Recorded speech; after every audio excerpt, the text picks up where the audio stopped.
try to keep you abreast of some our first English phrasal force related to deliveries.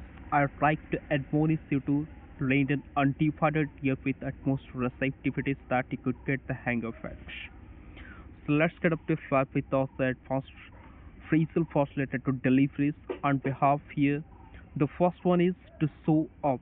It means to appear or arrive. I mean to say that जब आप कोई product order करते हैं तो आप ये सोचते रहते हैं कि मेरा प्रोडक्ट कब डिलीवर होगा, कब अराइव होगा, कब पहुंचेगा मेरे लोकेशन पे। तब आप इस एक्सप्रेशन का यूज़ कर सकते हैं टू शो अप। जब आप हिंदी में कहते हैं कि मेरा प्रोडक्ट कब डिलीवर होने वाला है तो आप इसको इंग्लिश में कह सकते हैं when is my product suppose to be showed up.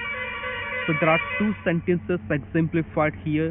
So without further procrastination, let's get up to fly with it. So in the first one we have, I got the delivery agent on the blower to be cognizant of when my product is supposed to be sold up. I got the delivery agent on the blower. Here I have used an advanced English expression, get someone on the blower, which has been used instead of the basic expression to make a phone call to someone. जब आप किसी को phone call करते हैं तब आप generally इस basic expression का यूज़ करते हैं, I want to make a phone call to someone. तब आप उसको ना यूज़ करके एक एडवांस्ड एक्सप्रेशन यूज़ कर सकते हैं, गेट समवन ऑन द ब्लोर। मैं तुम्हें कॉल करना चाहता हूँ, आप इंग्लिश में कह सकते हैं I want get you on the blower. तो मैंने उस एक्सप्रेशन का यूज़ किया है I got the delivery agent on the blower. मैंने डिलीवरी एजेंट को कॉल किया। To be cognizant of something means to know about something, किसी चीज़ के बारे में जानना हो। जब आप कहते हैं मुझे इसके बारे में जानना है तो आप कह सकते हैं एडवांस में I want to be cognizant of it instead of going with the basic expression I want to know about it। I want का यूज़ ना करके आप इस एडवांस्ड एक्सप्रेशन का यूज़ कर सकता है want to be cognizant of something. तो मैंने डिलीवरी एजेंट को कॉल किया, I got the delivery agent on the blower to be cognizant of when my product is suppose to be sold up. मेरा product कब deliver होने वाला है। मैंने डिलीवरी एजेंट को कॉल किया ये जानने के लिए कि मेरा प्रोडक्ट कब डिलीवर होने वाला है। I got the delivery agent on the blower to be cognizant of when my product is suppose to be sold up. So let's move on to the second example. Here we have my package seems to be sold up today.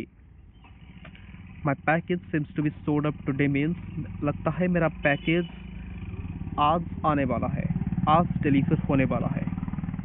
So let's move on to the second one. Here we have to mix up. It means to confuse or switch things inadvertently. जब आप किसी चीज़ को जब कोई चीज़ गलती से exchange हो जाता है, मान लीजिए आप कोई प्रोडक्ट ऑर्डर किए हैं और आपको वो वाला प्रोडक्ट ना मिलके कोई दूसरा प्रोडक्ट आपको मिला है जो आप ऑर्डर नहीं किए थे, तो ये जो गलती से एक्सचेंज हो गया है उसके लिए हम इस एक्सप्रेशन का यूज़ कर सकते हैं to mix up, to confuse और switch things inadvertently. Inadvertently means गलती से। So let's look at these two examples to get the hang of it. Here we have, if you had not mixed up my order, I'd have been in receipt of the axiomatic product I ordered. If you had not mixed up my order, अगर तुमने मेरा order mix up नहीं किया होता, गलती से exchange नहीं किया होता, I'd have been in receipt of. In receipt of means किसी चीज़ को पाना, किसी चीज़ को रिसीव करना। In receipt of the axiomatic product. Axiomatic means जो एग्जैक्ट प्रोडक्ट जो मैंने ऑर्डर किया था वो मुझे मिल जाता, वो मैं रिसीव करता। अगर तुमने मेरा प्रोडक्ट मिक्सअप नहीं किया होता, if you had not mixed up my order, अगर तुमने मेरा ऑर्डर मिक्सअप नहीं किया होता, I have been in receipt of the axiomatic product I order, मैं जो एग्जैक्ट प्रोडक्ट जो मैंने ऑर्डर किया था वो मुझे मिल जाता। Let's move on to the second example. You often mix up my order despite being admonished. Admonished means despite being warned. Warning मिलने के बाद भी तुम हमेशा मेरा ऑर्डर मिक्स अप कर देते हो। वार्निंग देने के बावजूद भी तुम हमेशा मेरा ऑर्डर मिक्स अप कर देते हो, गलती से एक्सचेंज कर देते हो। You often mix up my order despite being admonished. Let's move on to the third one. Here we have to send back. It means to return. जब आप कोई डिलीवर करते, जब आपको कोई गलती से कोई डिफेक्टिव प्रोडक्ट मिला हो तब आप उसे रिटर्न करना चाहते हैं, या फिर कोई पुराना या खटारा प्रोडक्ट हो जिसे आप रिटर्न करना चाहते हो, तब आप इस एक्सप्रेशन का यूज़ कर सकते हैं to send back. So let's look at this example. Erasmus as this product seems to be of a slugmaster, I need to send it back to the warehouse. Erasmus as means because. अब जो simple English में because word का use करते हैं उसको मैंने replace करके एक एडवांस्ड कंजंक्शन यूज किया है Erasmus as. Erasmus as means because. इसका और एक भी अल्टरनेटिव है notwithstanding, seeing as, seeing that, in that. These all are the advanced alternatives of because. So यहाँ पे मैंने Erasmus as use किया. It means because this product seems to be of a slugmaster.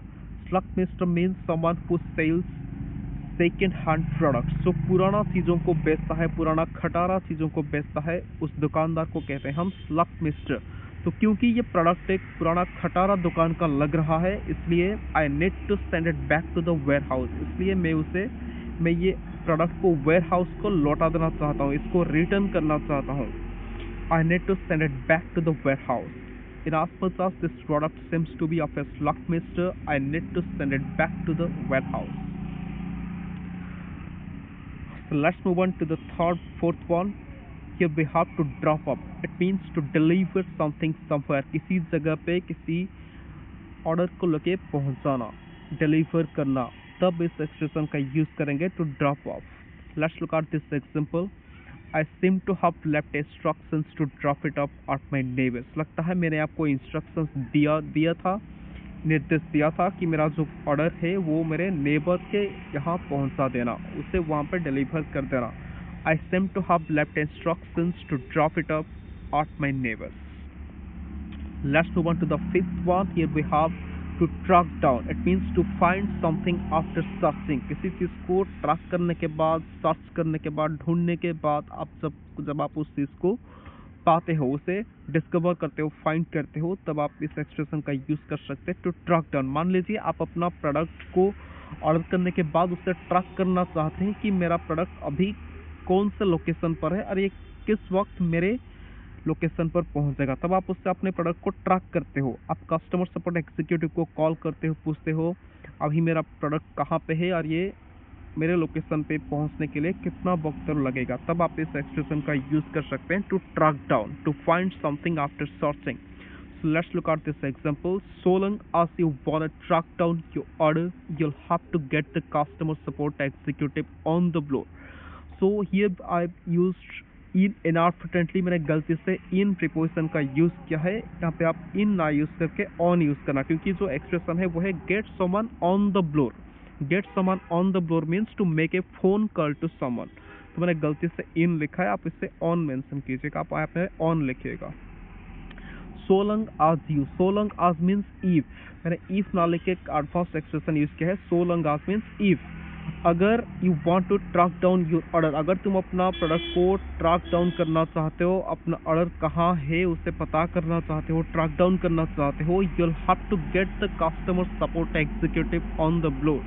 तुम्हें customer support executive को phone call करना पड़ेगा ये जानने के लिए कि तुम्हारा प्रोडक्ट अभी कहाँ पे है. अगर तुम अपना ऑर्डर को ट्रैक डाउन करना चाहते हो तो कस्टमर सपोर्ट एग्जीक्यूटिव को फ़ोन कॉल करना पड़ेगा. You'll have to get the customer support executive on the floor. So long as you wanna track down your order, you'll have to get the customer support executive on the floor. That's all for today. After getting you to Karaskit, all this advanced phrasal force related to deliveries to sound more French. I feel a sort of adrenaline having kept you abreast of this advanced phrasal force related to deliveries.